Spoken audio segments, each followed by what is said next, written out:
네, 이슈앤피플 2부 출발했습니다. 2부의 첫 코너 가장 핫한 이슈만 휘휘 전해드리죠. 최휘의 이슈 브리핑, 휘핑 뉴스의 최휘 아나운서 나와 있습니다. 어서 오세요. 네, 안녕하세요. 어서 오세요. 네. 자, 첫 소식, 정치권 소식 먼저 볼까요? 네, 정부가 오늘 야당이 단독으로 통과시킨 노란봉투법과 25만 원 지원법에 대한 제2요구권, 즉 거부권 행사를 윤석열 대통령에게 건의했습니다. 윤 대통령은 이르면 이번 주 일을 재가할 걸로 보이고요. 재가를 하게 되면 이 두 법안은 국회로 돌아가 재의결 절차 밟게 됩니다. 네. 한덕수 국무총리는 오전 국무회의에서 전국민 25만 원 지원법은 소비 촉진 효과도 불확실한 반면 과도한 재정 부담으로 민생경제 부작용을 초래할 수 있다고 우려했습니다. 노란봉투법에 대해서는 불법 파업에 대한 손해배상 제한 범위가 확대돼 피해가 사용자와 국민들에게 고스란히 전가될 거라고 비판했습니다. 더불어민주당 등 야당은 윤 대통령이 전날 거부권을 행사한 방송 4법과 함께 이 두 개 법안에 대해서도 8월 말 국회에서 재표결을 추진할 걸로 보입니다. 네. 박찬대 민주당 대표 직무대행 겸 원내대표는 정책조정회의에서 이제 노란봉투법과 민생회복지원법까지 거부하면 21번째 거부권 기록을 세우게 된다면서 윤 대통령의 거부권 남발은 국회의 입법권을 존중할 생각이 없다는 걸 노골적으로 드러낸 거라고 주장했습니다. 네, 그리고 또 윤석열 대통령께서 8.15 광복절 특별사면과 복권안을 제가했다고요? 그렇습니다. 정부가 광복절을 앞두고 1,219명에 대한 특별사면과 복권을 단행하기로 했는데요. 이번 특사 대상에는 드루킹 댓글 조작 사건으로 징역형을 선고받고 석방된 김경수 전 경남지사를 비롯해 문화계 블랙리스트 사건으로 형을 마친 조윤선 전 청와대 정무수석과 안종범 전 정책조정수석, 원세훈 전 국정원장 등 여야 정치인이 포함됐습니다.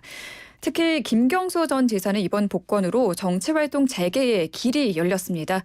피선거권 제한이 회복돼서 2026년 지방선거와 2027년 대선에도 출마할 수 있습니다. 네. 자, 다음 소식 보겠습니다. 카카오페이가 중국 알리에 고객 정보를 동의 없이 넘긴 사실이 적발됐다고요? 네, 최근 김범수 의장의 구속으로 분위기가 뒤숭숭한 카카오에서 이번에는 계열사인 카카오페이가 중국 핀테크 기업인 중국 엔트그룹 계열사이자 2대 주주인 알리페이에 개인 신용정보를 고객 동의 없이 넘겼다가 금융감독원 검사에 적발되는 일이 벌어진 건데요.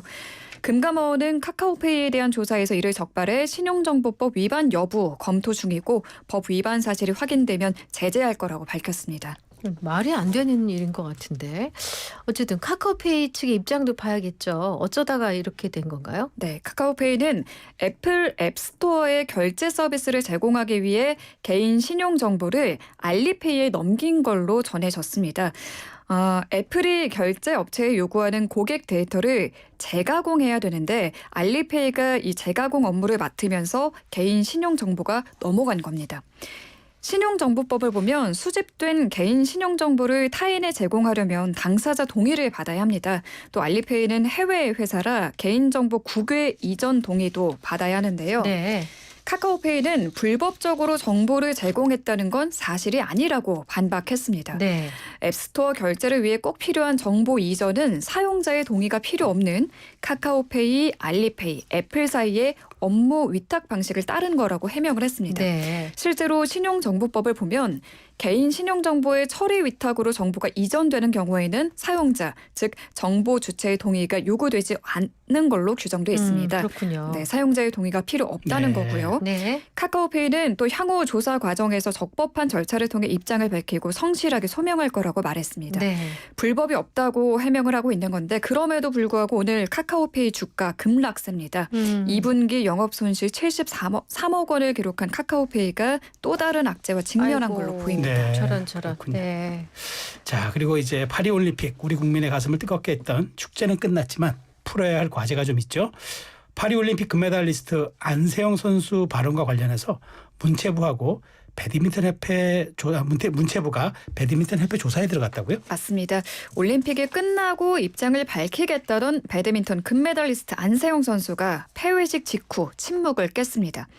배드민턴으로도 경제적인 보상을 충분히 누릴 수 있어야 한다며 배드민턴 협회의 개인 후원 계약 제한을 비판했는데요. 협회가 개인 스폰서 계약 등을 막지 말아야 한다는 게 주요 내용이었습니다. 네. 배드민턴 실업 선수들이 일괄적으로 적용받는 연봉 체계에 대해서도 역차별이라고 불만을 터뜨렸습니다. 네. 문화체육관광부는 10명 규모의 조사단을 꾸려 배드민턴 협회를 종합적으로 들여다보기로 했는데요.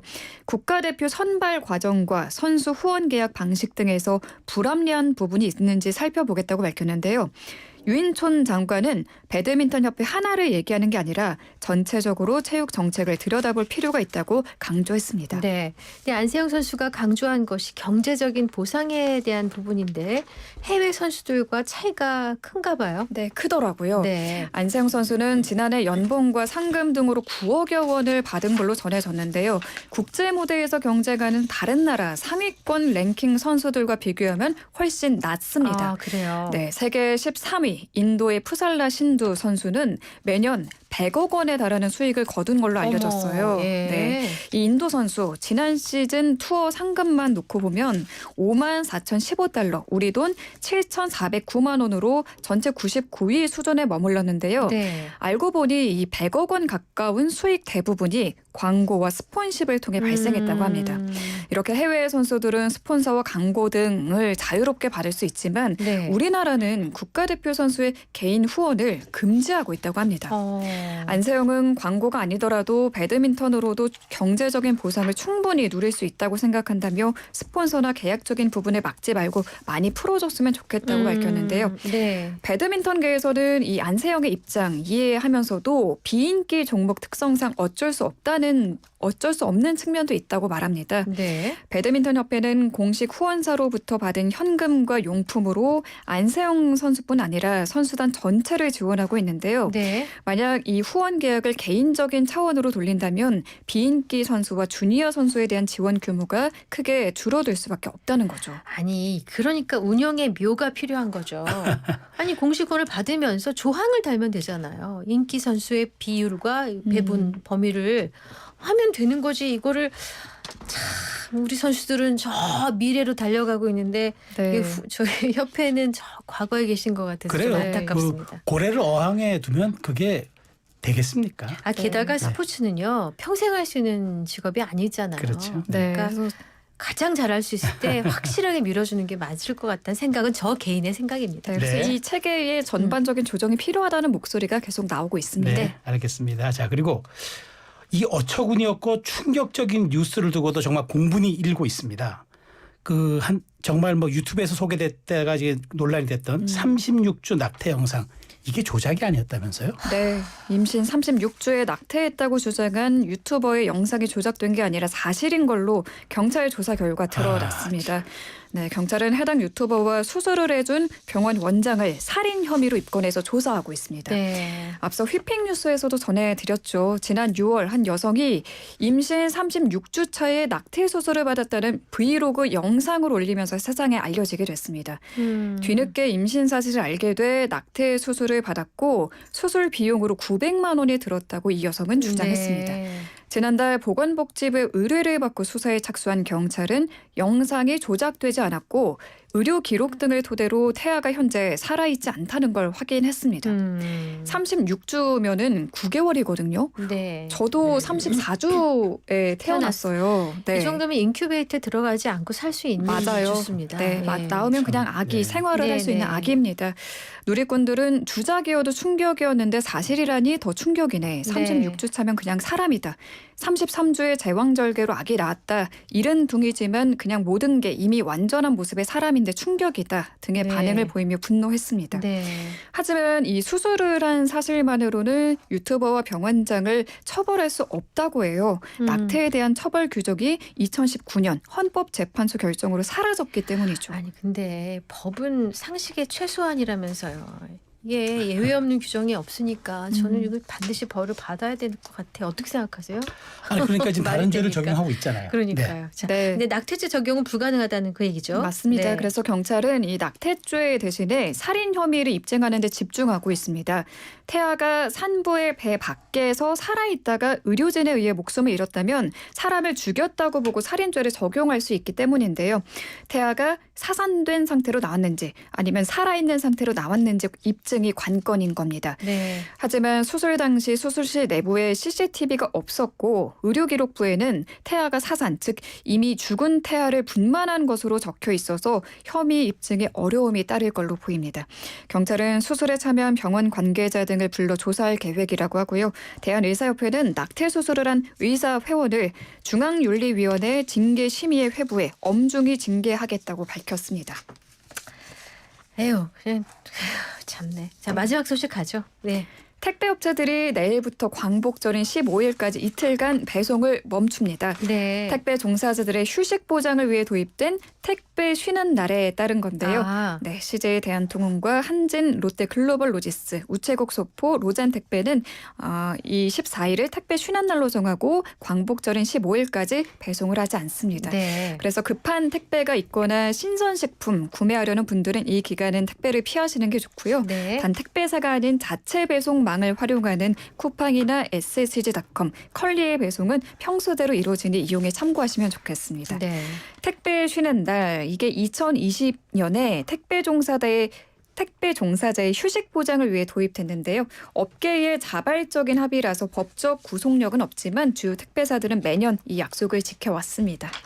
그렇군요. 자, 이제 휘핑 뉴스 모두 살펴봤습니다. 이제 휘핑 퀴즈 내주세요. 네, 오늘의 휘핑 퀴즈입니다. 네.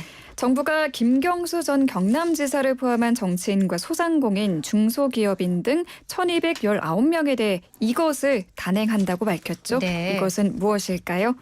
네, 보기는 없습니다. 또 주관식이군요. 네. 오늘 제가 또 꼭 나오셔야 돼요. 부지런히 나와야 영양바다 되겠네요. 네. 날지 못하는 힌트 요정 어서 오세요. 네. 자, 날지 못하지만 힌트는 성실히 드립니다. 이게 이제 대통령이 국민통합과 화합을 위해서 행사하는 권한인데요. 이걸 이제 풀네임은 특별사면 복권이라고 합니다. 그런데 이게 이제 1년에 4번 주로 하거든요. 3.1절, 그다음에 석가탄신일, 그리고 광복절, 그다음에 그 성탄절 이렇게 4번 네. 정도 하는데 내일 모레가 8월 15일이죠. 네. 8월 15일을 맞아 단행된 이 특별사면 복권을 우리는 무엇이라고 줄임말을 할까요? 몇 글자일까요? 5글자입니다. 오, 또 맞아요. 하나 힌트. 또 하나 5글자예요? 힌트. 네. 2002년도에 네. 설경구, 차승원, 송윤아가 주연한 영화가 히트를 쳤는데 바로 이 제목이었습니다. 2002년도 영화였는데 흥행에 성공했었죠. 그러면은 마지막 문장 알려주세요. 네. 8월 15일에 단행하는 특별사면이죠. 그걸 줄여서 5글자. 네. 알겠어요. 알겠습니다. 오늘 상당히 주관식입니다. 품격 있는 힌트를 주셨는데 네. 네, 줄여서 말하면 5글자고 안 줄이면은 7글자더라고요. 그렇죠. 그래요. 오늘 자, 퀴즈 후에 노래도 또 우리가 또 퀴즈 힌트 힌트인가요? 나갑니다. 맞습니다. 샵 0945 우물정 0945 유료 문자입니다. 단문 50원, 장문 100원. 그리고 YTN 라디오 앱, 유튜브 이슈앤피플 실시간 댓글창 활용하시면 되겠습니다. 영화 제목이 정답인데요. 그 영화의 주제가입니다. 송유나 분홍 립스틱 듣고 오죠. 그리고 우리 최희 아나운서는 여기서 보내드릴게요. 고맙습니다. 잘 들었습니다. 감사합니다.